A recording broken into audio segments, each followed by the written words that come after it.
The soft drizzle felt like the whisper of things no one dared to say out loud. Raindrops slid down the window pane, blurred and misty, just like the reasons Naomi Brooks found herself in that cold, sterile room, sitting across from a man she never thought her life would intersect with. His name was Eliot Grant, owner of a renowned chain of independent bookstores on the West Coast. A man who graced business magazines with an unsmiling face and a gaze that seemed to pierce through you. Someone powerful enough to buy anything he wanted, yet here he was, sitting before her, offering something that couldn't be measured in money. Marriage. Fake. For 1 year. "You don't need to love me," Eliot said, his voice low and firm. "You must stand by my side at the upcoming appeals hearing. In return, you'll have financial security enough to write your novel for the next 3 years without worry." Naomi gave a faint smile. She had once exposed political scandals as an investigative journalist, knocking on the doors of the most powerful people. But never once had she felt like a commodity in a transaction until now.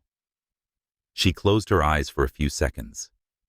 In her mind was the image of her mother lying in a hospital bed with diabetes complications, the kind insurance wouldn't fully cover. The rundown apartment where the faucet leaked all night long. And the half-finished manuscript of her debut novel she had promised herself she'd complete when there's time. But time didn't just come. It had to be bought. Naomi opened her eyes. She looked at Eliot, not with defiance, not with defense, but with a quiet understanding that from this moment on, they would step into something. No longer entirely pretend. "Okay," she said, "but I have one condition." Eliot looked up, a flicker in his otherwise still eyes. "Don't treat me like I don't exist. If we're going to live under the same roof, let me truly live, even if just for a limited time."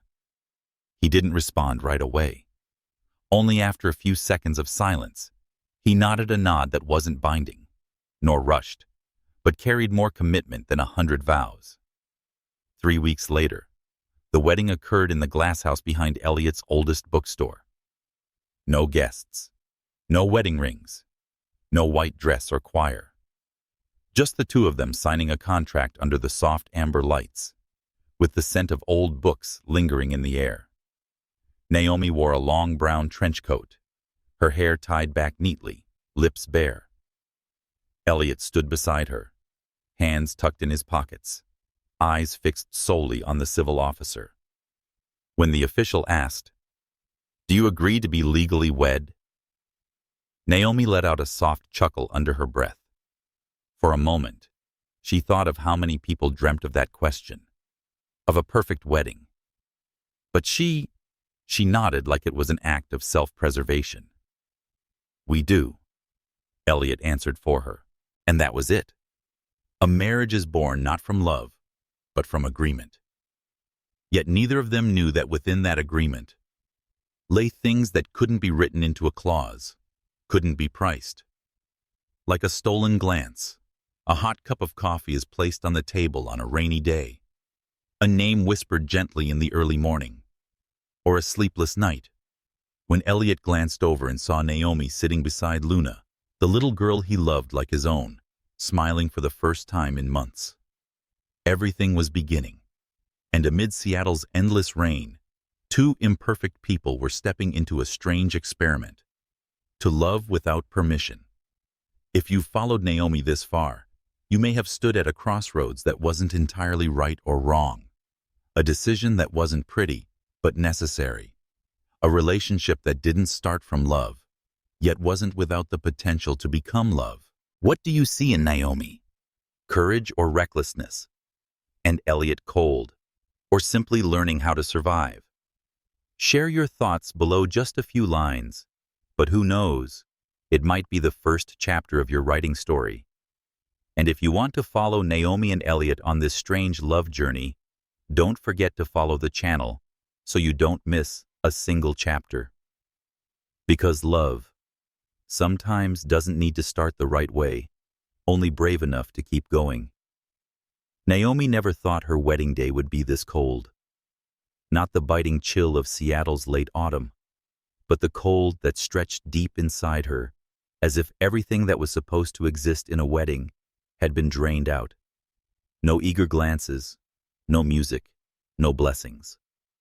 Only the dry, echoing sound of footsteps inside a mist-covered glass house, where Eliot stood waiting, long coat on and the contract signed on the left side. She wondered if she was the only person to ever walk into a marriage with the mindset of someone signing a lease. Clear-cut, vague, and afraid to touch anything that might resemble hope. She looked around. The scattered pots of white roses looked like remnants of a happiness that had died before it had a chance to grow. The yellow lights poured onto the mottled tile floor, casting a glow that was neither warm nor cold. And standing in the middle of it all, Eliot was the same still, like a statue in a suit. He gave a slight nod when he saw her enter, then extended his hand as a proper gesture. Naomi hesitated, finally placing her hand in his dry, distant, like the start of a play with no audience. The legal officer began reading the vows. Familiar words like willingly, faithfully, until death do you part sounded almost ridiculous in this context. Naomi couldn't help it. Her lips curled slightly, not out of happiness, but as if she were standing outside her life, watching a slow-motion scene unfold. She nodded when asked. Eliot did too. No one looked at anyone. No one smiled. No one held hands tightly or wiped away emotional tears. And just like that, they were husband and wife, by law, by signature, by whatever was notarized and filed. The ceremony ended in just 17 minutes. No one said anything else. Naomi returned to the car. Eliot walked straight into the bookstore. It ended as it began, efficient, emotionless, as if everyone were trying to finish their shift. That night, Naomi sat alone in the second-floor room she'd been assigned. The room overlooked Lake Union, and the nightlights reflected off the water like thousands of shattered glass beads. She still wasn't used to the space, from the pure white bed linens, the showroom-style bookshelf, to the faint lavender scent wafting from the candles. Some of her wanted to cry, but she wasn't sure why. This sadness had no shape, like a thin veil covering everything, making her unsure whether she was sad about Eliot, about the marriage, or herself for agreeing to live inside a legalized lie. She opened her suitcase and took out the old typewriter, her only companion since her journalism days. She didn't write anything. She just opened it, trying to recall the feeling of pressing each key, a sensation so real, it sometimes hurt more than real life. The next day, Naomi began being a wife, as outlined in their prior schedule.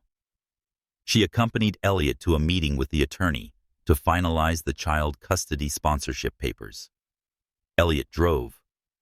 Naomi sat beside him, but neither of them spoke. The air in the car was so thick it could be sliced. She looked out the window, where the rain drew blurry streaks across the glass like a soaked curtain hanging between two worlds.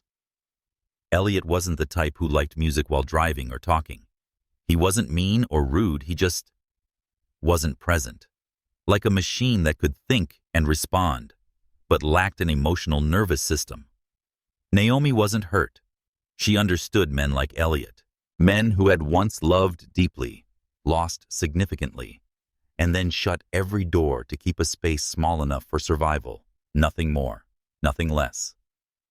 That afternoon, she was introduced to Luna, the little girl Eliot was fighting to regain custody of.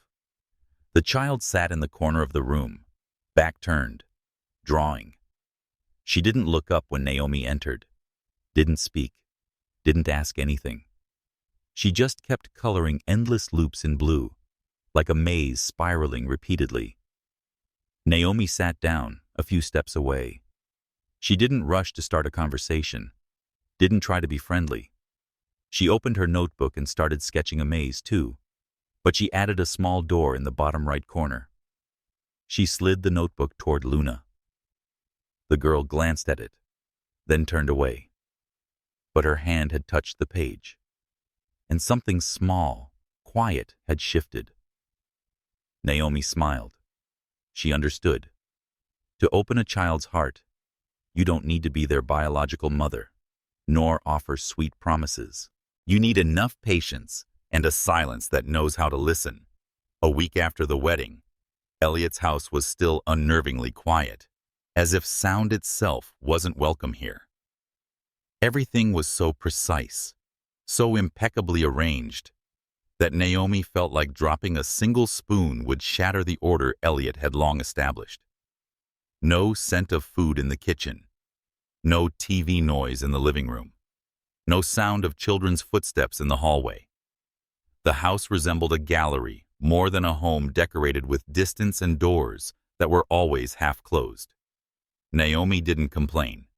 She had learned early on that the things she couldn't change were best approached slowly, like a traveler crossing the desert, not trying to turn it into a forest, just learning where to find water. Eliot remained the same. He returned every evening at 7 o'clock sharp, as if on cue. He removed his coat, hung it neatly, washed his hands, and went to his third-floor office. He didn't ask if she needed anything, or mention how his day had gone. Just a nod and a fleeting glance, as if she were a courteous houseguest. Courteous enough not to touch. Naomi didn't try to break that unspoken rule. She realized Eliot wasn't emotionless. He lived in a different frame of reference, where every expression had to pass through layers of silence. She shifted her focus to earlier hours, when Luna came home from school. The little girl still hadn't spoken to her, but Naomi didn't see that as rejection, just that Luna hadn't found a reason to talk yet. One Thursday afternoon, Naomi sat on the living room floor, spreading crayons and blank paper. She didn't look at Luna. She just quietly drew circles, cats, and snowflakes falling behind a window pane. Then, with a careful movement, Luna tiptoed over and sat a few steps away. She picked up a purple crayon and began drawing on the same sheet of paper. No one said a word, but Naomi knew that was a greeting for children like Luna. That night, Eliot came home late. Naomi made him peppermint tea and placed it on the dining table for the first time. She didn't ask if he wanted it, because she knew that sometimes people need care without asking for it. He sat down. I didn't look at her, but picked up the cup and sipped. No compliment. No thanks. But Naomi noticed. For the first time, he didn't go straight to the third floor. They sat across each other, separated by the length of the walnut dining table. The kitchen was still silent, but this time, something had changed, as if silence was no longer a wall, but a bridge. Luna likes to draw. Naomi spoke first, her voice soft enough not to startle anyone. Eliot nodded, still not looking up. She draws when she can't speak. The doctor calls it a substitute language mechanism. Naomi paused a beat. I don't think she's entirely mute. She just hasn't met the right person to talk to yet. Eliot looked up. For the first time, there was doubt in his eyes. You believe language isn't a requirement for connection? Naomi gave a gentle smile. I believe sometimes silence is the truest form of speech. Eliot looked at her a moment longer, but then he lowered his gaze again, as if he wasn't ready to honestly look at anything real. Naomi received a call from an old friend, a former colleague she had worked with at the paper 3 days earlier. The friend said that one of Naomi's old articles exposing a corruption ring between the police and a real estate conglomerate was being reopened by the prosecutor's office. Her story, even after all these years, still carried weight. She was silent for a few seconds after hearing that. Not out of surprise, but because it reminded her of something she had forgotten. She wasn't just a fake wife, not just a shadow in a cold house. She had once been a pen that made powerful names tremble. She hung up and stepped into the drawing room, where Luna was quietly coloring. Naomi sat beside her and pulled out the old manuscript, the novel she had left unfinished for 2 years. She began reading the first chapter aloud to Luna, not to teach her anything, but to remind herself.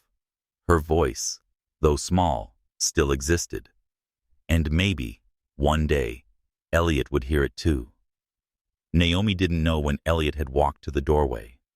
He stood silently against the wooden frame, arms crossed, saying nothing and listening. And under the soft yellow glow of the ceiling light, the image of a woman reading to a little girl quietly drawing beside her was no longer pretend. It just hadn't been named yet. Seattle had entered the final days of December, when the air turned bitterly cold and the morning fog lingered like a curtain. Naomi woke at 6 a.m., not to an alarm, but to an old dream. A dream in which she was still Naomi Brooks, the journalist, holding a recorder, heart racing with every deceitful answer she knew she'd unravel in the next day's article. But this morning, she wasn't holding a pen or recorder. Instead, she held a wooden spoon and a pot of oatmeal, a recipe she'd learned online, simply because Luna liked it with honey and diced apples. The little girl never said it, but every time Naomi set the bowl on the table, Luna's sparkling eyes in that quiet moment were a thank you that never needed to be spoken. And that was enough. That afternoon, Naomi left the bookstore early to visit her mother in the hospital. Her mother lay alone in a long-term care room, thinner than before, but still smiling when she saw her daughter. "I used to think you were just pretending to live," her mother said, after noticing the light in Naomi's eyes, the light she thought had gone out years ago. "But seeing you now, I'm not so sure." Naomi squeezed her mother's hand, smiling without replying. Because how do you name a feeling that hasn't fully formed? How do you tell the difference between an act and something real when every gesture and breath slowly becomes second nature? On the way home, her car passed through snow-covered streets. The streetlights reflected off the windshield, blurry like the emotions inside her, vague but pulsing. Just as the clock struck 6:57, she got home. 3 minutes before Eliot usually arrived. Right on time, as always. She took off her coat, walked down the hallway, and stopped. The door to Eliot's study was ajar. The sound of a piano came from inside, slow, hesitant, like someone fumbling their way back to a long-forgotten melody. Naomi had never heard Eliot play. She hadn't even known there was a piano in the house. The music wasn't beautiful, and a few notes were even off. But there was something raw about it. Something human. She stood still, didn't go in, didn't knock. She quietly stepped back, letting him have that private moment. Because she understood, some kinds of loneliness can only be soothed by clumsy piano notes on a cold night. The next day, Naomi accompanied Eliot to court, a vital custody hearing for Luna. She wore a light gray suit, simple but elegant. Eliot said nothing when he saw her, but his gaze lingered slightly longer on her wrist, where she wore the stone bracelet he once saw in a shop window she had glanced at, just once, before walking away. The court session was closed to the public. The lawyer representing Luna's birth mother was sharp. She pointed at Naomi and asked, "Mr. Grant's new wife, Ms. Brooks, what is her relationship to the child? And why did this marriage occur just as the custody case was about to begin?" Naomi looked directly at the woman. Not fearful, not defensive, but also not confrontational. She replied calmly, "I'm not here to be Luna's mother. I'm here to make sure she doesn't lose another adult." A sentence unplanned, uncalculated. Yet it brought a sudden and sincere silence to the entire courtroom. Eliot turned to her. His gaze didn't say thank you. It said more like, in that moment, He no longer saw her as a contractual companion, but as someone truly by his side. That night, they had dinner together. Not much was said, just quietly sharing a plate of seared salmon, with the subtle aroma of red wine filling the space. Luna sat between them and, for the first time, handed Naomi a drawing. It was of a curly-haired woman sitting between two doors, one open, one closed. In her hand was a minor key. Naomi didn't ask, but she understood. That little girl was beginning to trust her, and Eliot knew it. When he poured her more wine, his hand brushed lightly against hers. Unintentionally, but he didn't pull away. It was the first time they touched, not because of a contract, but because feelings had begun to slip through the cracks in the walls they'd built. The Seattle rain stretched from afternoon into night, tapping steadily on the eaves like someone repeatedly playing a sad song. Naomi sat alone in the second-floor library of the house, a place where she was slowly getting used to the scent of oak and the gentle silence that only books could hold. She found a novel by Alice Walker, nestled among a long row of philosophy and economics books, likely a gift from someone Eliot had never gotten around to reading. She picked it up, about to open the first page, when her eyes caught a small photo frame leaning on the highest shelf. It is not hidden or highlighted. It is just placed in a way that anyone not looking for it would easily overlook. It was a black and white photo Eliot, his hair longer than it was now, at least 10 years younger, holding a woman whose eyes looked just like Luna's. She laughed, hugging him from behind, sunlight spilling across her shoulders like a painting suspended between memory and dream. Naomi stood still for a few seconds, not out of jealousy, but because, for the first time, she saw a version of Eliot full of life, a liveliness that never appeared in the quiet man she now knew. She gently put the frame back in its place. In her mind echoed a familiar saying, "Don't touch someone's unhealed wound unless you know how to hold it." The next day, Eliot didn't come home at 7 p.m. The clock read 9:12 when the door opening echoed through the house. He stepped in, raincoat still on, his eyes looking as though they had just returned from a long conversation or an old memory that had been unearthed. Naomi didn't ask. She poured a glass of warm water, set it on the kitchen counter, and turned to leave. But Eliot unexpectedly spoke. "Today is her birthday." Naomi paused. There was no need to ask who she was. Eliot leaned against the counter, his voice not loud, not shaky, but layered with a dryness like old paper. "Isabelle, Luna's mother. She used to play the piano so well that she could remember a melody after hearing it just once. We met at a winter concert that year." She smiled like winter disappeared. Naomi didn't interrupt. Eliot continued, as if even he was surprised by his storytelling. "We got married fast. Too fast, maybe. But I believed in what people call fate. When she got pregnant, everything felt perfect. Until it wasn't." He turned his face away, the skin around his eyes twitching. After giving birth, Isabelle changed. She stopped talking, couldn't sleep, and avoided touching Luna. "I thought she was just tired. But one night, I found her standing on the balcony, staring at the street without blinking." Naomi felt a chill crawl down her spine. She knew the words. Postpartum depression, the most silent and cruel kind of storm. She died one morning in March. Accident, that's what they said. But I knew Isabelle didn't slip. She let go. His voice fractured into short sentences. Naomi stepped closer, not to hug him or offer empty comfort. She stood near, close enough for him to know he wasn't alone with that memory. "Today Luna drew a bridge," Eliot said, locking eyes with her. "And when I asked what it was, she whispered, A bridge between Mommy and Daddy. But Mommy can't come back anymore. Naomi. I don't know what she remembers, but I'm scared. Naomi replied slowly. Sometimes. Children don't remember in images. They feel through their hearts. And Luna, she's learning to reconnect what was broken through her drawings. Eliot fell silent. For the first time in a long while, Naomi saw his eyes lose their sharpness.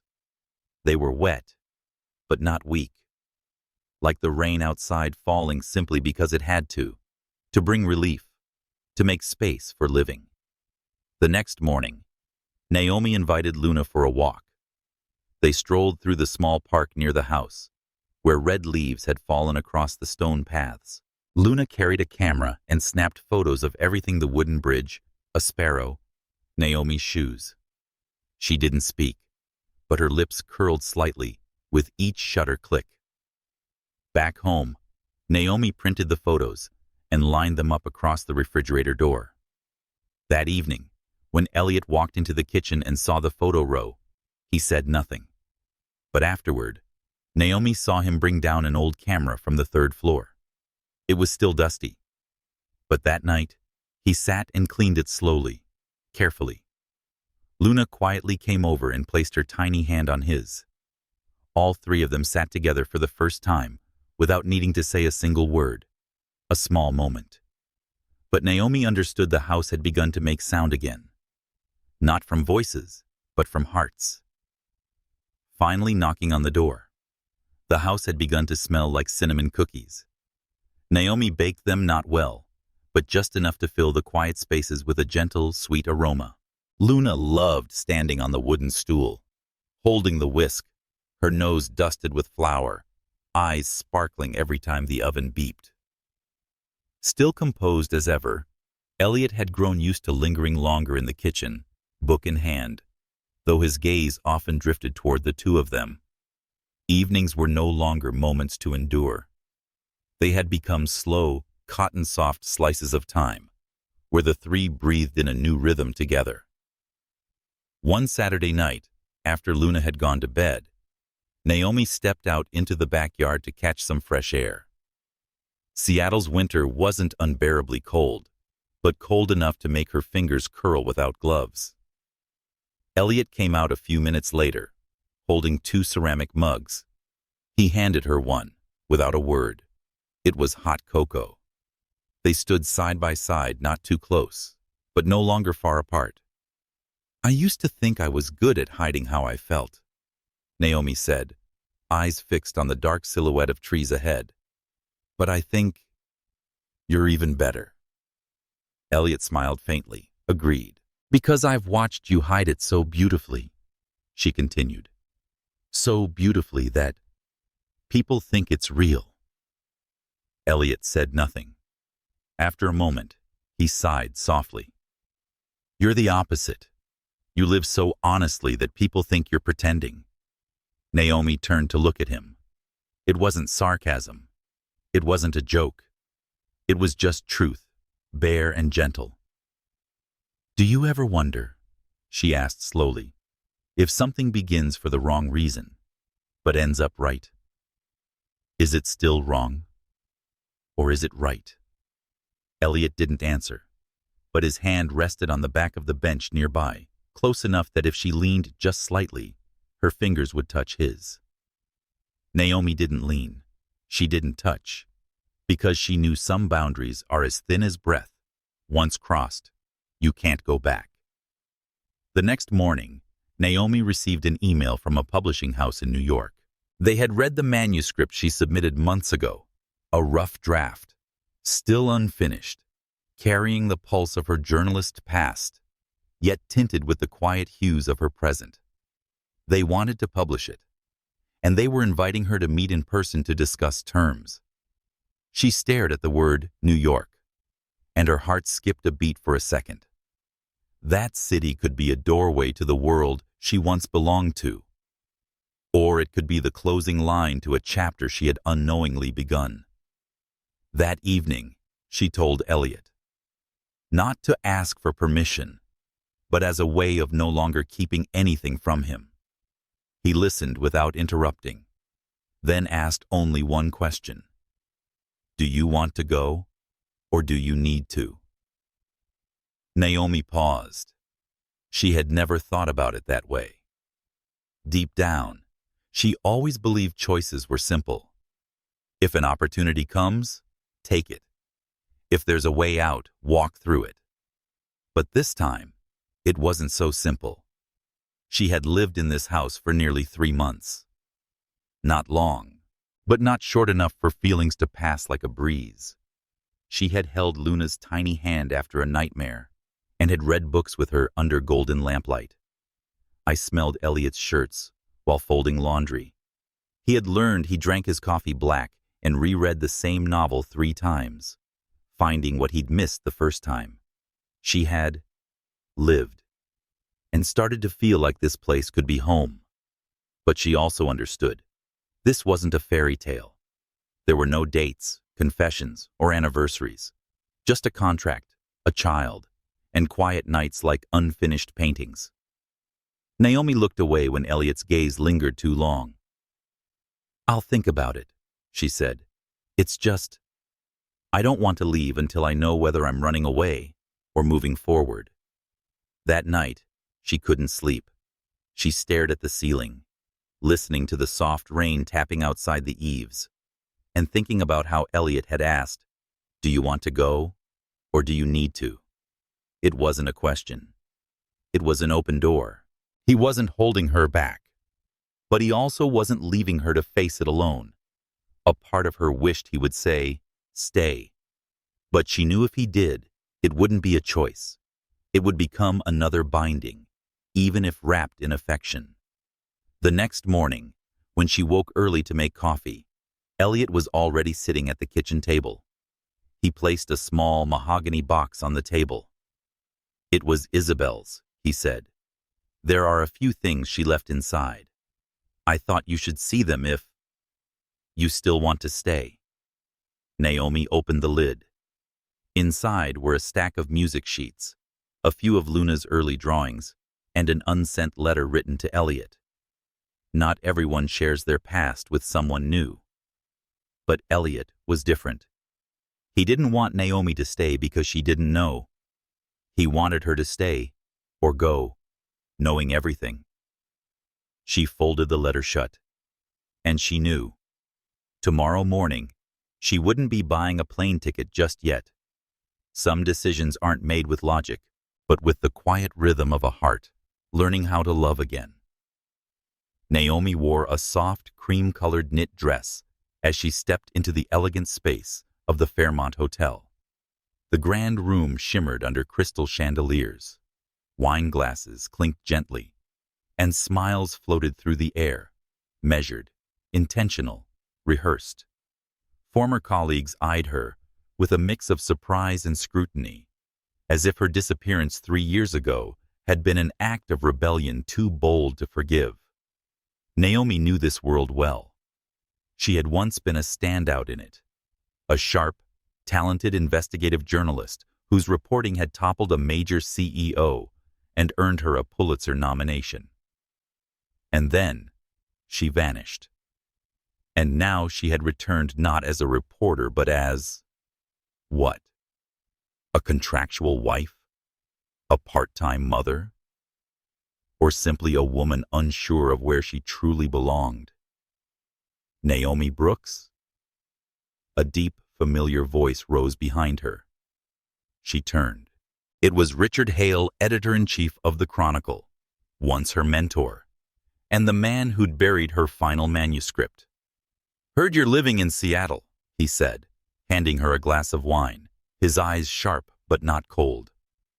"I've started writing again," she replied. "Smaller things. Why not come back and write the big ones?" he asked. "I've got a new column, full control. You write what you want, no interference. This time, no one will stop your pen." Naomi stayed silent. Across the room, people kept laughing, but inside her, everything went quiet. Once, that offer would have made her say yes without hesitation. But now, when she returned home, it was late. Eliot was still awake. The light in his study cast a quiet glow, stretching his shadow across the floor like a melody waiting for lyrics. Naomi stepped inside. "You knew about the party?" she asked. "Luna told me. She noticed you wore a different dress than usual." Naomi sat across from him. She didn't speak. Eliot didn't rush. He closed his laptop and looked at her long and deep, like it was the first time. "Are you planning to go back?" he asked. "I don't know," she answered truthfully. "If it were the old me, I wouldn't hesitate. And now?" Naomi lifted her gaze. Their eyes met so quietly and heavily that words weren't needed. "Now, I feel like there's something here I'm not done with yet." Eliot didn't ask what. He just nodded, as if that was enough. Then he said, voice soft as piano notes brushing midnight, "You may not realize it, but Luna, she started saying your name in her sleep.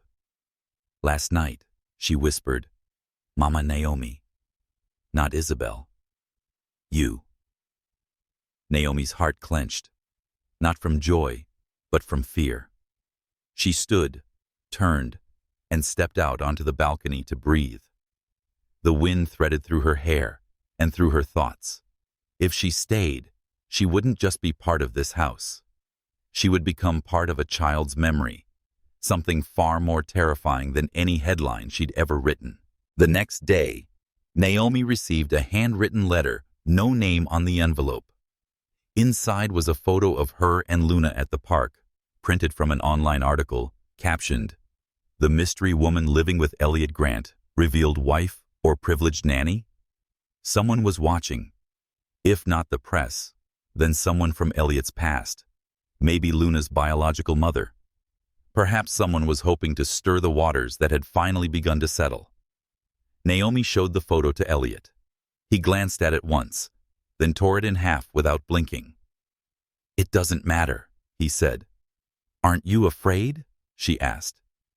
"Everything could fall apart if the truth comes out." "There's nothing to fear," Eliot said slowly, "because what's happening feels real for the first time." Naomi didn't respond. She walked to the doorway, pausing there for a long time. Then she turned back. "So, if this is real," she asked quietly, "what are we?" Eliot didn't answer immediately. He stood, stepped closer, and for the first time, gently touched her hand. Not a firm grasp, just a brief contact, but enough to shift Naomi's heart off center. "We're something neither of us is ready to name yet," he whispered. Naomi left after that and returned to her room, carrying a feeling unsettled, uncertain, but heavy with meaning. That night, she opened her laptop and began writing the first lines of a new book. Not about scandals, not about money or power, but about a small house with 3 people, an old piano, and a man who didn't know how to lie, so he chose silence. The morning began with a fine drizzle, like most mornings in Seattle. But that day, Naomi woke with a different feeling. Something was in the air heavier, colder, as if an undercurrent beneath a still lake had begun to rise. She noticed the shift when her phone rang 3 times in a row, 3 unknown numbers, from 3 different states. When she checked her email, her inbox was overflowing with messages from editors, old colleagues, even names she barely remembered. The subject? An article just published by The Public Eye, a site known for exposing the ultra-wealthy and the shadows behind their gated lives. The article alleged a staged marriage between Eliot Grant and a black ex-journalist who had disappeared from the industry after an unconfirmed plagiarism scandal. They called Naomi the ghost in the billionaire's house. They called her the curtain over a financial transaction. They questioned Eliot's guardianship of Luna and hinted that Naomi might have been scripted in as a replacement mother. She set her phone on the kitchen counter. Eliot walked in, buttoning his shirt, his eyes catching the glow of the laptop still open on the table. "You've seen it?" she asked, her voice hollow. "Knew when the driver called, said someone was taking pictures outside the house," Eliot replied, pouring coffee without looking. Naomi sat down, silent. "I don't regret signing the contract," she said, "but I'm scared that whatever's growing between us will be crushed just because people think it's not real." Eliot looked at her. For a long time. "Naomi," he said, "if a relationship is real, it doesn't need anyone's approval." "But if it hasn't been named," she asked, staring straight at him, "doesn't that give people the right to deny it?" Eliot didn't answer, but the hand holding his cup tightened slightly. The next day, Eliot's attorney suggested they sign a new public statement refuting the media's accusations, confirming Naomi as his legal wife, and asserting the marriage had been genuine. Naomi read every word. Each line felt as cold as the original contract. "So we're continuing the performance?" she asked, eyes still on the page. "It's not a performance," Eliot said. "It's protection." "Protecting who?" Eliot paused. "Luna, you, and myself." Naomi put down the pen without signing. She folded the statement, then looked up at Eliot. "You're willing to tell the world I'm your wife, but you're too afraid to say I'm the woman you love?" The question dropped like a shard of glass on hardwood, sharp, shattering, but silent. Eliot left the room. She didn't stop him. She didn't cry. She returned to her room, opened the closet, and took out a small suitcase she had never fully unpacked since arriving at this house. On the third day, reporters swarmed the gates. They shouted her name and asked whether she was being paid to play the role of the new mother. Naomi didn't answer. She looked at Eliot, standing on the porch, holding a letter.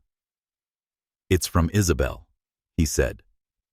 "She sent it to my mother shortly before she passed. My mother kept it until now." Naomi took the letter and read the shaky lines like a woman's last breath with nowhere to go. "I don't want Luna to grow up with a sad father. If someone comes kind, patient, and not trying to replace me, let her stay. Luna needs sunlight. So do you." Naomi folded the letter. She didn't say anything. She didn't need to, because for the first time, the woman in the letter had spoken her name not directly, but as something possible, as something is right. That afternoon, Naomi stepped out to the gate where the reporters buzzed like a broken hive. She wore a plain white sweater, no makeup, but her eyes were clearer than ever. "My name is Naomi Brooks. I was a journalist, a writer, and someone who learned that not every story needs to be told in print." The crowd fell silent. "I'm not Luna's biological mother. I never dreamed of being a billionaire's wife, but I've been living here, day by day, with a little girl whose eyes look like morning frost, and a man who's not good at lying." Cameras flashed like lightning. And if you want a simple answer, here it is. I don't know what we are. But I know this. I've never felt closer to the word home than I do now. She turned her back, not waiting for a response. The gate closed behind her, soft as breath. Eliot was standing at the doorway, waiting. His eyes weren't wet, but deep like the ocean. Naomi walked past him, ready to keep going. But she stopped, not because he grabbed her hand, but because he spoke so quietly, only one person could hear. "I'm scared to say it. Because if this isn't real, it's the most beautiful lie I've ever believed." Naomi turned around, and without a statement or contract, she placed her hand on his cheek for the first time, not out of emotion, but out of trust. She whispered, "Don't believe what's beautiful. Believe what hurts, because only the real things make us afraid to lose them."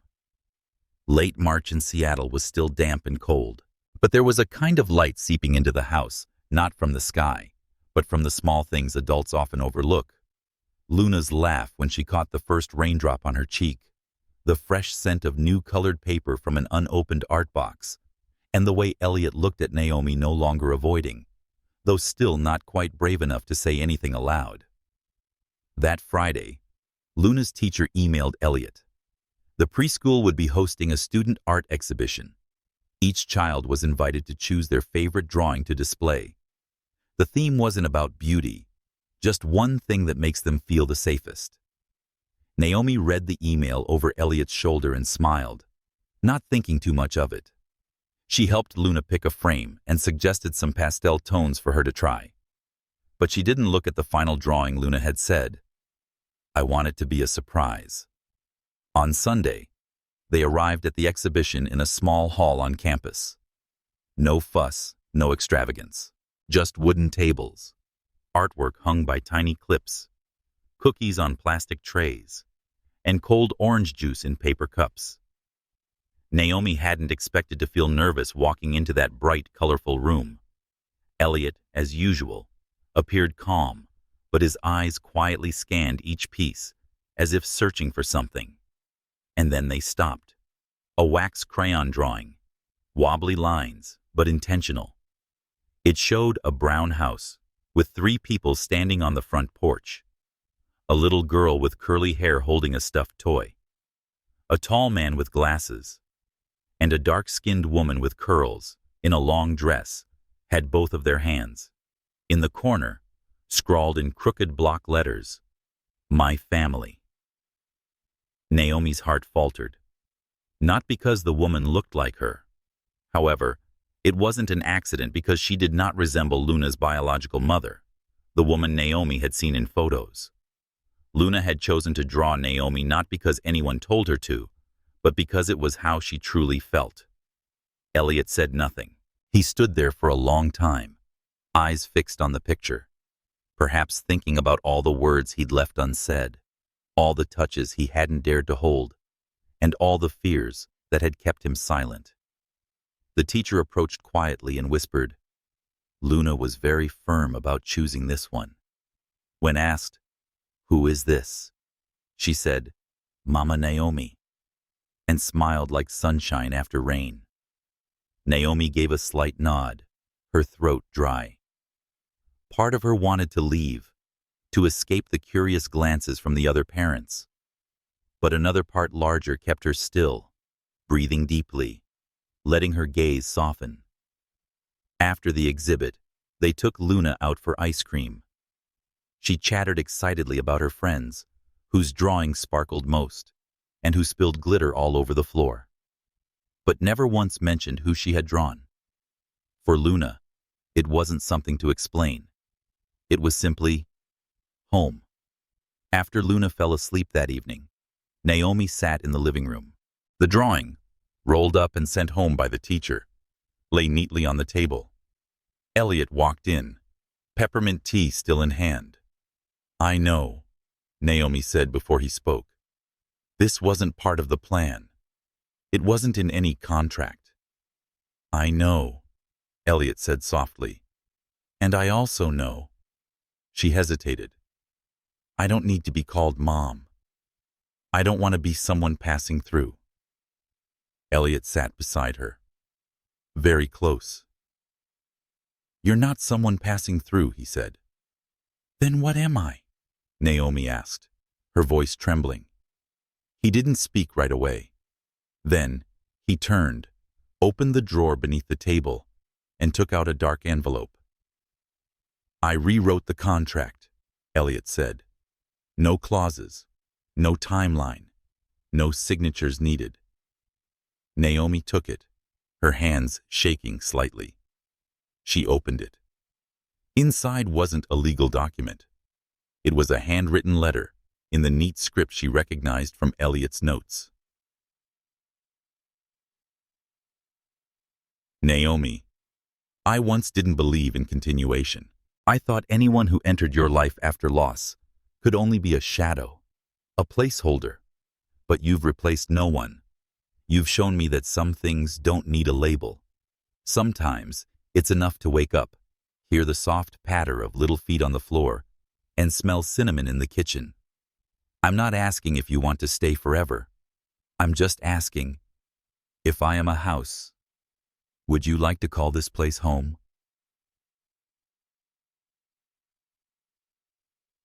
Naomi folded the letter. She didn't cry, but something inside her cracked open not with sound, but with the depth of a lake long frozen. She turned to him and gently placed her hand into his, the hand that had once hesitated to hold hers, now where she felt most at peace. And for the first time, it wasn't a contract, not a promise, but a child's drawing that confirmed that they had become a family in their way. It was a Wednesday afternoon, and though it wasn't raining in Seattle, the sky was unusually gray, as if the world were holding something back it hadn't yet found the words to say. Naomi was in the kitchen, her fingers gently brushing the surface of a freshly baked cinnamon tart. The warm scent drifted through the house. She placed the tart on a porcelain plate, arranging it so Luna would see it first when she came home. It was a habit no one had asked her to keep, but Naomi did it regularly, instinctively, as if waiting for a child's smile had become an essential part of every day. She heard the doorbell just before Eliot stepped out of his study. The door opened, and time froze for exactly 3 seconds. A woman stood there. Black leather coat, shoulder-length hair, sharp features, and thinner than the photos Naomi had once seen. Her eyes gray, somber, and carrying the weight of a storm that had slept too long, were now wide awake. Isabelle. There was no shouting, no dramatic slap like in bad scripts, just the air thickening like the smoke from an old oil lamp. Naomi took one step back. Eliot stood still, arms slightly dropped, unsure whether to reach out or pull back. "Sorry for not calling ahead," Isabelle said. Her voice didn't break, but it was stretched tight like a string between two extremes. Eliot invited her in. Naomi didn't leave the kitchen or try to take control of the situation. She didn't have to. Her presence was woven into every corner of the house, the vase she changed water for, the dish towel folded, and Luna's little chair still stained with red crayon from the day before. "Where's Luna?" Isabelle asked, her eyes scanning the room, but never landing on Naomi. "At her after-school art class," Eliot answered. "She'll be back by 5. "I want to see her," Isabelle said. "I want to explain and speak clearly to both of you." Naomi gripped the rim of the porcelain plate a little tighter. "We haven't hidden anything from Luna," Eliot said. "She knows you're her birth mother. She just doesn't fully understand why you left." Isabelle gave a dry laugh. "I didn't come to defend myself. I came to reclaim what never should have belonged to anyone else." Naomi lifted her head. That line wasn't vague, and it didn't need to be. Eliot looked at Isabelle for a long time. He didn't react with anger, didn't go on the defensive. His gaze was that of someone who had already lived through the damage and now stood before a piece of memory, returned and no longer intact. "We don't live in the past anymore, Isabelle," he said. "And Luna?" she asked. "Where does she live?" Naomi stepped out from the kitchen. Logic told her to stay quiet, but her heart, the one that had once been so cautious, refused to remain backstage any longer. "You think you can come back, knock on the door, and everything will return to how it was?" Naomi asked, voice soft but firm. Isabelle turned to her. For the first time, their eyes met. "I didn't come to destroy anything," Isabelle said slowly. "I just need to know. Is my daughter being loved or replaced?" Naomi paused for a moment, then spoke, word by word. "I've never tried to replace anyone. I just walked beside her while she was learning how to stand. I never asked for anything, but I stayed every single day." Isabelle said nothing. She didn't shout. She didn't scoff. She reached into her coat pocket and pulled out a small, folded drawing. "She emailed me this," Isabelle said. "Do you know what she drew?" Naomi opened the drawing. It was a copy of the My Family picture Luna had drawn. Isabelle had kept it who knew how long. But the creases made clear it had been opened many times. "She drew you in the middle," Isabelle said. "You didn't tell her to, but she chose you." Naomi didn't reply. She didn't need to. Eliot spoke. "Luna can come back to you if you're truly ready. But this isn't a negotiation. This is an invitation." "An invitation?" Isabelle narrowed her eyes. "To stay," Eliot said. "Not to take Luna back, but to understand that she hasn't lost anyone, she's just gained someone else to love." Isabelle looked at Naomi. That look was no longer sharp, but it still carried a quiet doubt, deep and smoldering. "I don't know if I can walk back into a home that no longer has space for me," she said. Naomi stepped closer, gently. "There's no space," she said, "because you chose to leave." But the door was never locked. In that fleeting moment, the three stood in the soft light streaming through the curtains.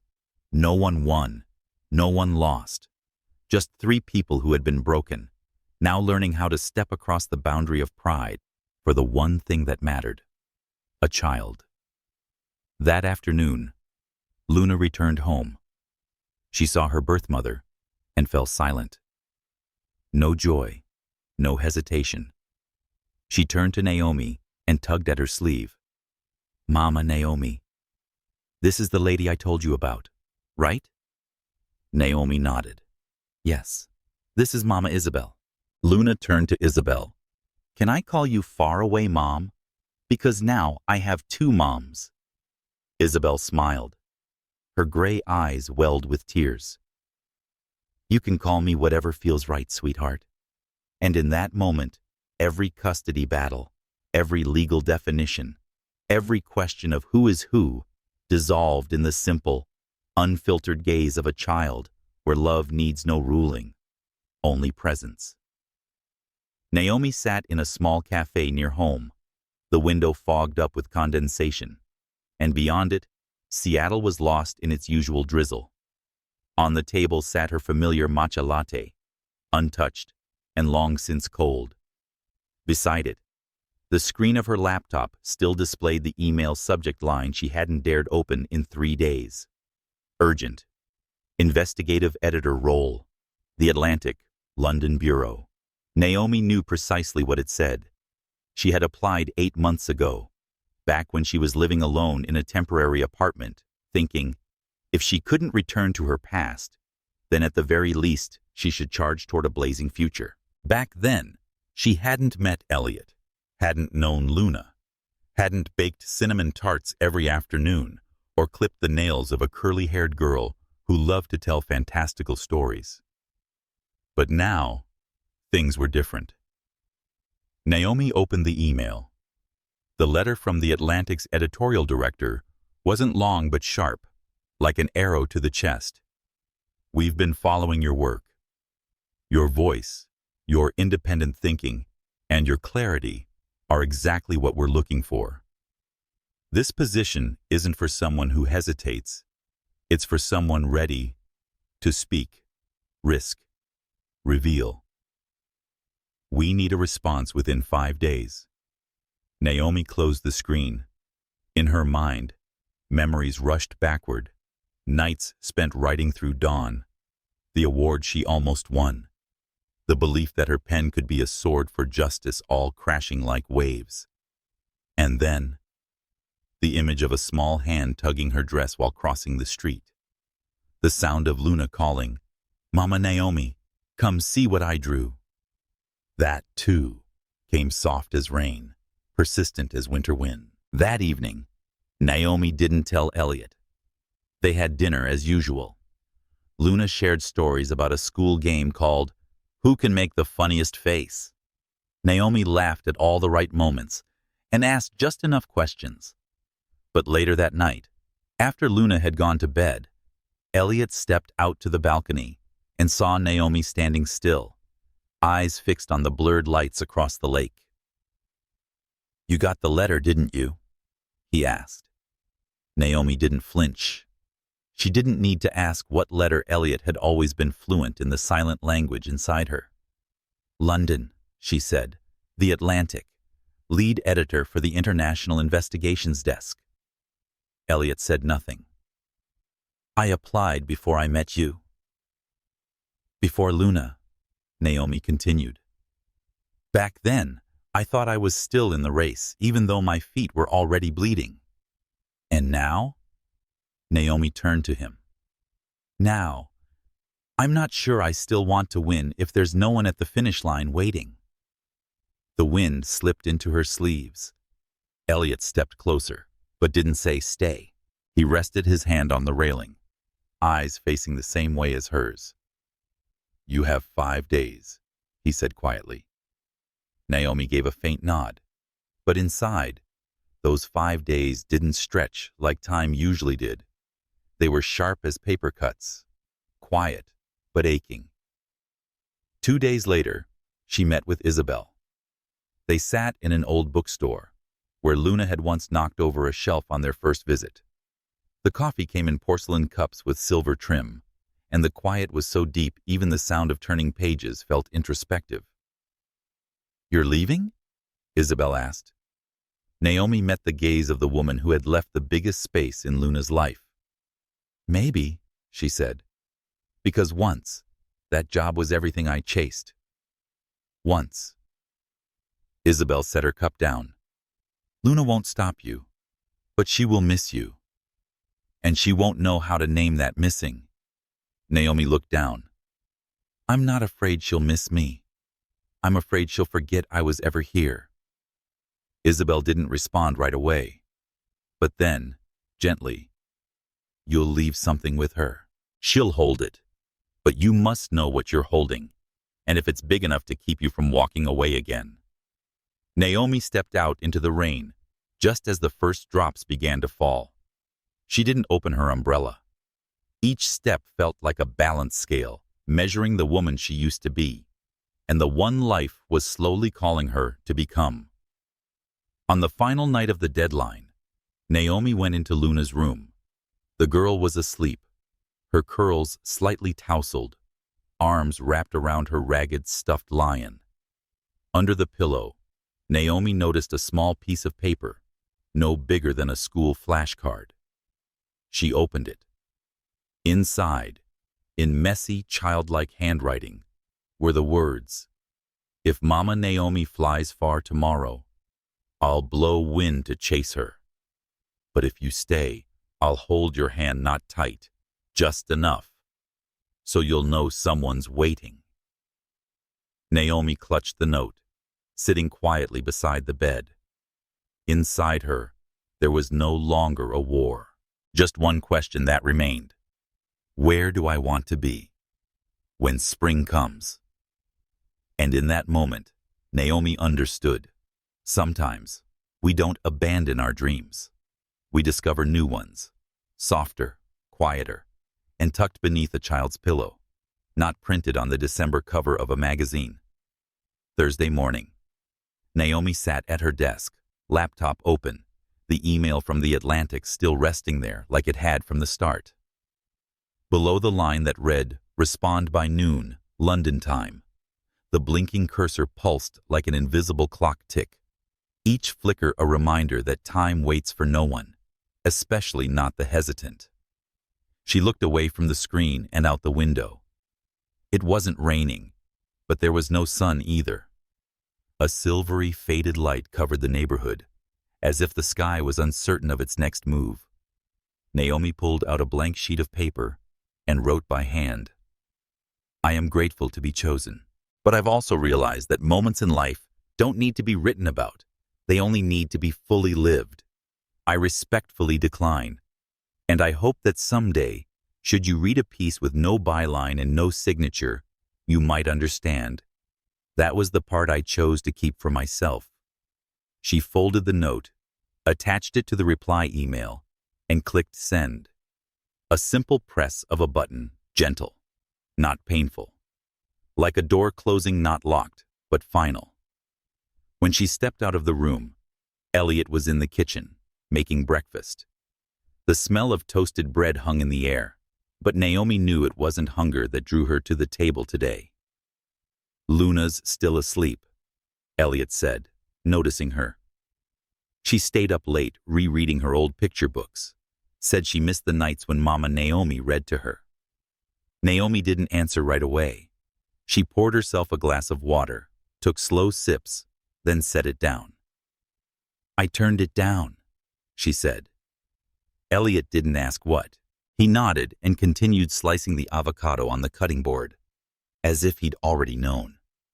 But Naomi wanted more than silence. "You're not surprised?" she asked.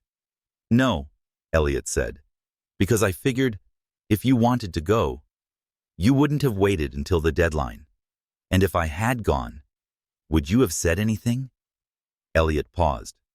The knife still rested on the wood, and in that pause, Naomi thought she could hear the faint echo of her heart asking the same question. "I've never been good at making people stay," Eliot said slowly. "I let Isabelle leave. I let my parents fade from my life without a word. But you're not like them." Naomi looked at him. "Why not?" "Because you're the only person who's made me afraid that silence might cost me. One more loss I couldn't bear." For the first time, Eliot set the knife down, turned toward her, and looked her in the eye unguarded, unfiltered. "I don't know how to hold on to you with words," he said, "but I'll learn. Just don't leave before I've had the chance to." Naomi smiled faintly. At that moment, she realized that sometimes confessions don't need poetry. They need to be nakedly honest. "I never thought I was staying for anyone but myself," she replied. "But every day that passes, I realize if you weren't here, then even if I stayed, it would still feel like something was missing." Eliot stepped closer, slow, careful. No urgency, no flourish. Just a simple touch, warm and steady, as if every hesitation between them had melted in that quiet moment. Naomi leaned into him, not quite a full embrace, just a weight resting. But she wasn't standing at the edge of anything for the first time in years. She was in it entirely, gently right in the middle of something she could finally call peace. That evening, Luna drew a new picture. "Mama Naomi, look! I drew our house," she beamed. Naomi looked at the page. 3 people, hand in hand, a house in the background with chimney smoke curling up in the shape of a heart. "And who's this?" Naomi asked, pointing at the tall, curly-haired woman standing slightly apart on the left. "That's Mama Isabelle," Luna said. "She's far away, but watches me through the window."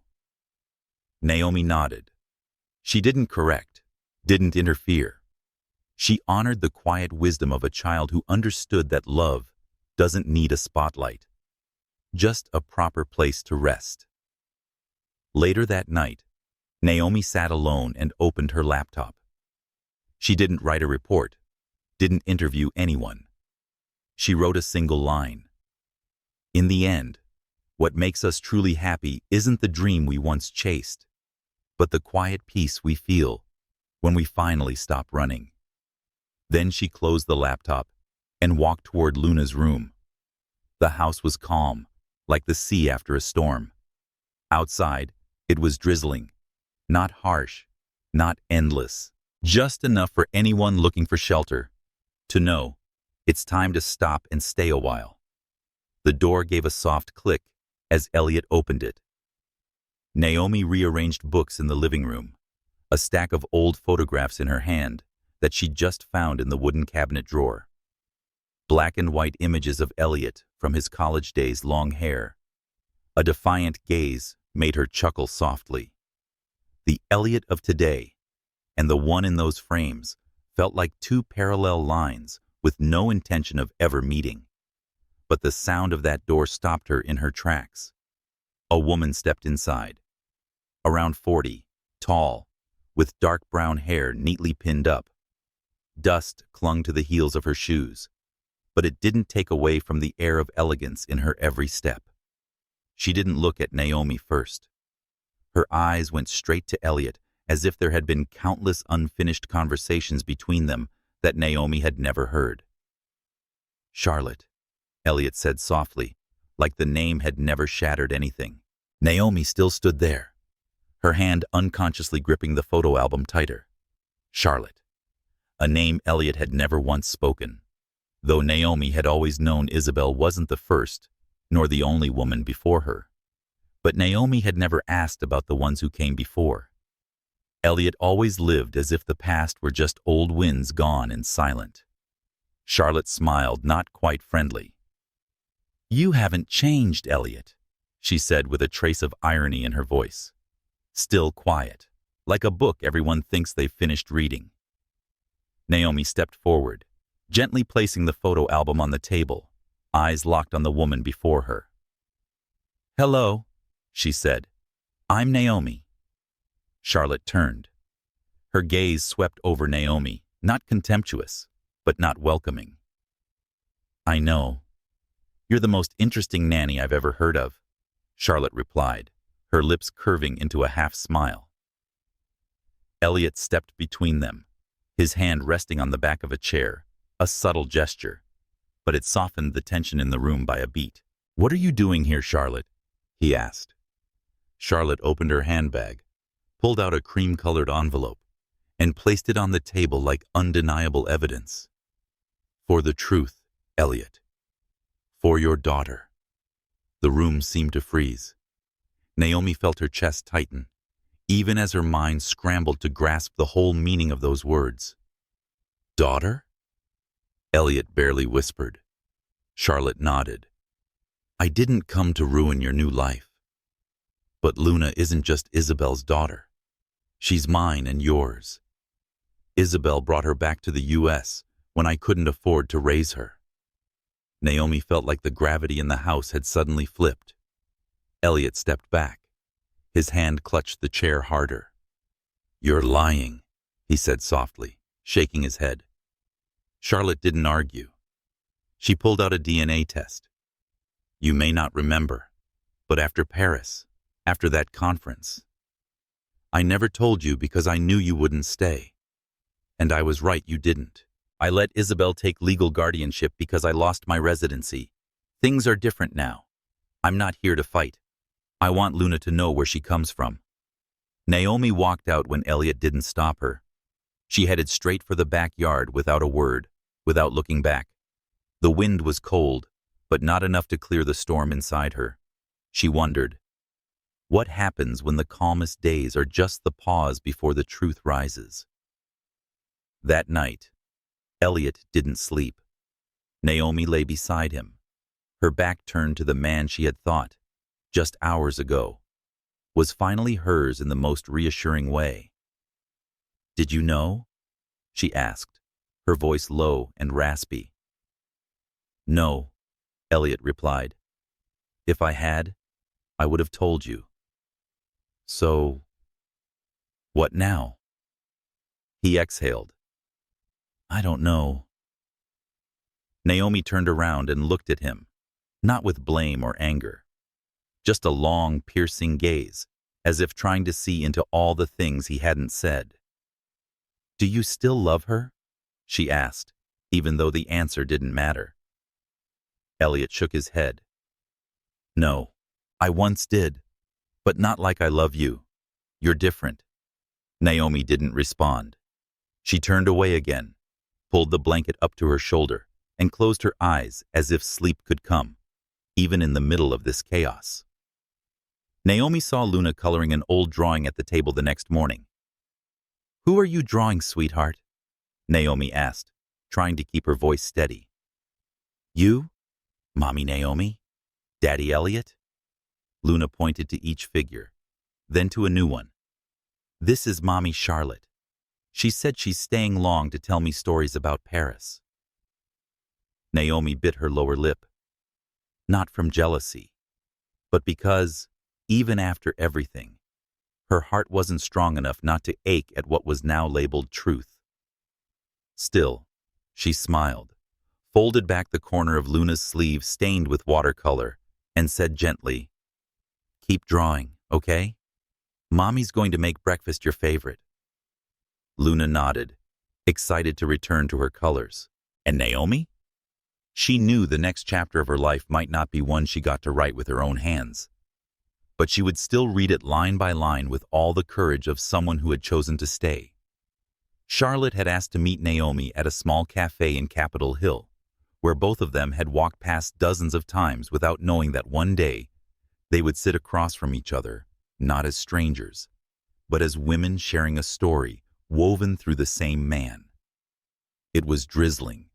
The window panes were fogged up, and soft, old jazz played from the ceiling speakers in the background as Naomi walked in, her light brown coat still dotted with raindrops. Charlotte was already there. The espresso in front of her remained almost untouched. She wasn't drinking it, just stirring it repeatedly with a small silver spoon, as if doing so could somehow delay the conversation neither of them wanted to start first. Naomi pulled out a chair, not too close, not too far. Silence settled between them. 1 minute. 2. Finally, Charlotte spoke first.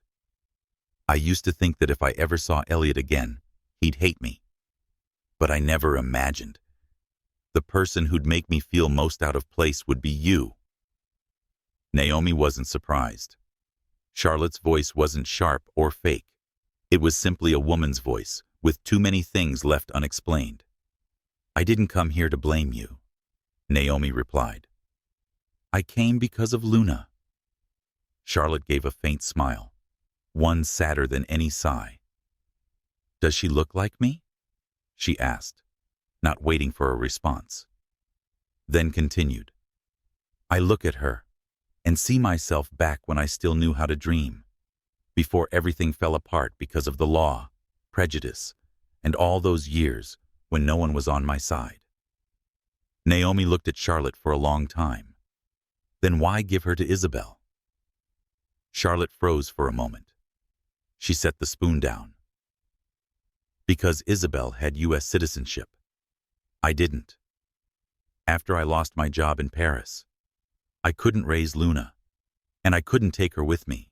Isabelle loved Eliot and agreed to be listed as Luna's legal mother. I trusted her until she cut off all contact after returning to Seattle."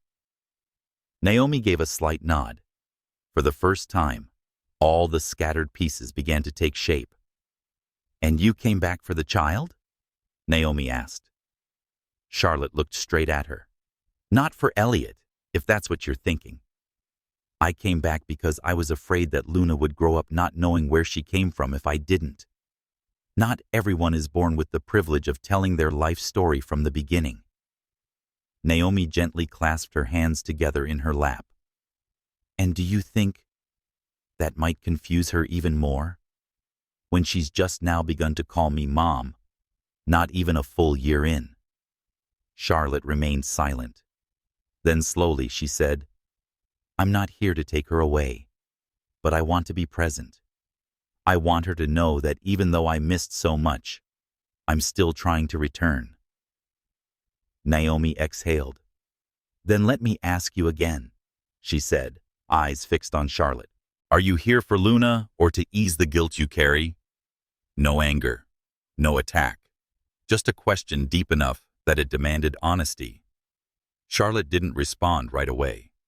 But in her eyes, Naomi saw something that needed no words. Part of it was for Luna, but part was for Charlotte herself, a woman who had lived too many years like a ghost. The silence returned once more. Then Naomi spoke, her voice soft as the mist at the end of winter. "You can be nearby, if that's what you want. But don't try to step in like these past years never passed. To Luna, I'm not a replacement. I'm the one who held her when she had a fever, who taught her to tie her shoes, who listened when she talked about her nightmares." Charlotte nodded. No objection. Naomi went on. I won't stop you, but I will protect the stability she has now with everything I have. Not because of Eliot, but because Luna deserves a childhood not pulled apart by unfinished pasts. Charlotte reached into her bag, pulled out a small handkerchief, and gently wiped a coffee splash off her sleeve. "Thank you," she said, "for not yelling at me." Naomi gave a small smile. "I used to be a journalist. I understand that some stories don't need to be screamed to be heard. They must be told at the right time and way." By the time Naomi returned home, the rain had stopped. Eliot was teaching Luna how to build paper models. The living room was a chaotic mess of markers, scissors, glue, and childish laughter.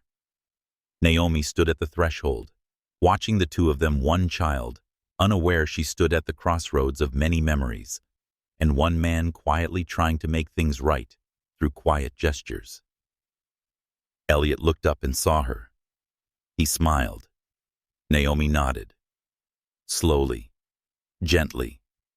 No words. None needed. Because sometimes, love isn't something held by promises, it's proven by the fact that someone stays. After every wind, after every storm, after everyone who ever came back. Early spring in Seattle wasn't loud. The rain softened, the wind gentled, and new buds began peering out from the trees in front of the porch. Naomi had started sorting through old files in her study. Articles, unfinished TV scripts, and abandoned drafts lay quiet like memories she once thought she would carry forever. But today, as her hands touched them, she felt nothing. No regret, no excitement. Just a woman realizing, some dreams you walk through only to understand they're not where you're meant to stay. She packed everything into a box unlabeled, then placed it on the highest shelf, where old things still existed, but no longer dictated her thoughts. Eliot walked in just as she tied the final string around the box. "You quitting your career for good?" he asked. Naomi didn't turn around. "I'm not quitting. I'm just done forcing myself to keep going with something my heart no longer belongs to." He was silent momentarily, then stepped closer, his hand gently resting on her shoulder. "I used to think you were the strongest woman I'd ever met." Naomi turned to look him in the eyes, slowly. "I still am. But being strong doesn't mean always bracing yourself. Sometimes, letting go is the hardest choice to make." Eliot didn't argue. He understood, because he, too, was standing in a similar moment. That evening, Charlotte came over for dinner. It wasn't tense. There was no Cold War in the air. Just a typical night where three adults sat around a table, trying to preserve peace for a child happily eating her favorite lasagna. Luna talked about school and how she had been chosen to play the lead role in the spring play. Eliot laughed, Charlotte smiled, and Naomi sat quietly. Not because she didn't want to smile, but because sometimes a smile has to fight to find its way out. After the meal, once Luna had gone to her room, Charlotte got up and began washing the dishes. Naomi followed her into the kitchen, standing beside her, towel in hand. "Sometimes I think, if I hadn't left, maybe Eliot would have turned out differently," Charlotte said. Naomi answered, her tone even. "If I hadn't agreed to marry him, maybe he would have stayed trapped in his old mistakes." They looked at each other, no longer rivals, not quite forgiving, but a rare kind of equality that only happens between two women who have loved the same man. That night, Naomi sat on the balcony with a cup of chamomile tea, with waves of conflicted emotions rising, feelings she couldn't quite name. She loved Eliot, but she wasn't sure if that love was strong enough to survive the silences he never spoke of. She loved Luna. But could that love keep her in a story that no longer felt like hers? Eliot stepped out behind her. "Are you planning to leave?" he asked, straight to the point. Naomi wasn't surprised. She knew Eliot always saw the things she never said. "I don't know," she replied honestly. "Because of Charlotte?" "No, because of me." Eliot sat beside her, not reaching for her hand like usual. "Naomi," he said slowly, as if each word had been carefully chosen after long silences. "When I proposed to you, I thought it was a way to save Luna. But day by day, I realized the one who needed saving the most was me. And you weren't my lifeline. You were the one who made me want to learn how to swim again on my own." Naomi turned to him, her eyes meeting his, deep enough that no further question was needed. "I don't want to stay if I'm just a replacement," she whispered. Eliot shook his head. "You were never a replacement. You're the one I chose when I was finally grown enough to choose with my heart." They sat in silence for a long time after that. Not because they didn't know what to decide, but because they needed to hold that moment the first time both spoke the truth. Not for Luna, not for circumstances, but for themselves. A few days later, Naomi decided not to leave.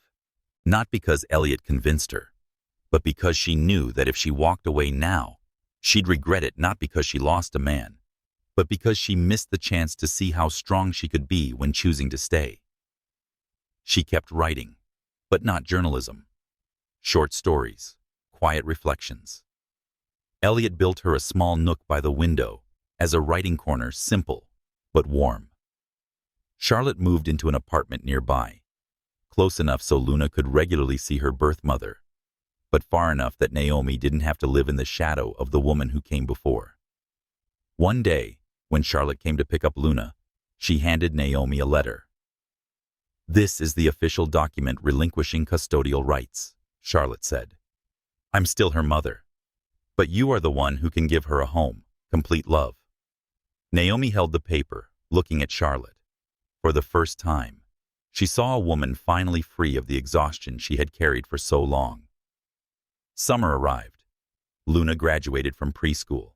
On the small stage at school, the little girl gave her thank you speech. "Thank you to Mommy Naomi, who taught me how to tie my shoes. Mommy Charlotte, who told me stories about Paris. And Daddy Eliot, who always stood in the middle, taking pictures of all three of us." The audience applauded. Eliot captured the moment with his camera, while Naomi couldn't stop a single tear from slipping quietly down her cheek. Not out of sadness, not from pain, but because she understood love doesn't always have to be perfect, doesn't need to win. It must be strong enough not to break when everyone else has chosen to stay. One early autumn morning, a gentle breeze drifted through the row of old red brick houses by Lake Union. Sunlight filtered through the golden-tinged leaves, casting a soft glow on the glass windows of house number 173, like a whisper. The season is changing, and so are people. Naomi woke up early, not because of an alarm clock, but out of habit, waking before dawn, brewing a cup of chamomile tea, and sitting silently to write by the window. Her manuscript was nearly complete. Not an investigative article, not a biting political essay, but a collection of short stories, small, seemingly unrelated pieces, all tied together by a single theme: women learning to love themselves at the crossroads of life. Eliot had read every page, and at the end of each section, he always left a handwritten note, sometimes words of encouragement, sometimes a question that made her rewrite an entire chapter. But the most important thing was that he had been there not as the story's center, but simply as the steady hand resting on her back, a quiet support. Today was Luna's birthday. The little girl had just turned 7. Naomi and Eliot hosted a small backyard party, inviting a few classmates and Charlotte. No one felt awkward anymore. Charlotte had become a part, not exactly family, but no longer a stranger. Naomi stood in the kitchen, carefully arranging cupcakes on a tray. On the table sat a gift box, neatly wrapped. Inside was a small necklace, its pendant engraved with the letter L. Luna? Eliot guessed when he saw it. Naomi smiled. For Luna and love. Eliot didn't say anything. He leaned in and kissed her cheek softly, a gesture simple enough not to be showy, but deep enough to make Naomi pause for a breath. That afternoon, after the guests had left, Charlotte came over to say goodbye and hugged Luna tightly. She hesitated for a moment before standing in front of Naomi. "Thank you for letting me be here," Charlotte said. Naomi didn't need to answer. She just nodded. A silent agreement between two women who had once stood on opposite ends of uncertainty, but had finally learned to lay down their defenses for the sake of a child. Eliot walked Charlotte to the gate, then returned to the yard, where Naomi gathered the scattered balloons. "I have a question," he said. Naomi looked up. "Yeah? If there hadn't been a contract, would you still have agreed to marry me?" She smiled gently, pulling the last balloon close and tying it into the shape of a heart. "If it weren't for that contract," she replied, "maybe we would have never met." He looked like he was about to say something, but Naomi raised a hand to stop him. "And even if I could go back," she continued, "I'd still sign it. Not because of the terms, but because that very thing led me to this moment, where I can answer you with my heart, without any binding or promises." Eliot stepped closer, gently squeezing her hand. "Then, let me keep you, not because of a contract, not out of duty, but simply because I want to wake up each morning knowing you're still choosing to stay of your own free will." Naomi didn't answer. She rested her head on his shoulder, and that was enough. Life after that wasn't grand. They didn't build a business empire, didn't buy million-dollar mansions, didn't grace magazine covers. But they had what money could never buy: a home filled with laughter, dinners where everyone showed up, and a kind of peace that only those who have weathered pain truly know how to protect. Luna grew up in love. Not the kind defined by biological parents, but love born from adults brave enough to set aside ego and choose what was right. Naomi kept writing. Her debut book, Between Two Lines of a Contract, was published shortly after. And when asked the most common question, "Is this a true story?" she smiled, neither confirming nor denying. "Whether it's real or not," she said, "I hope readers find a piece of themselves in these characters and enough courage to love, forgive, and stay." Dear reader, if you've followed Naomi, Eliot, and Luna through this journey, I believe there's a quiet resonance in you, be it soft or firm, sweet or aching. Leave a comment and share your feelings. Even a single line can connect strangers through the heart. And if you'd like to continue discovering stories as thoughtful, graceful, and tender as this, don't forget to follow the channel. Because who knows, the following story might be a different version of your own, written between two lines of a contract and two heartbeats learning to sync.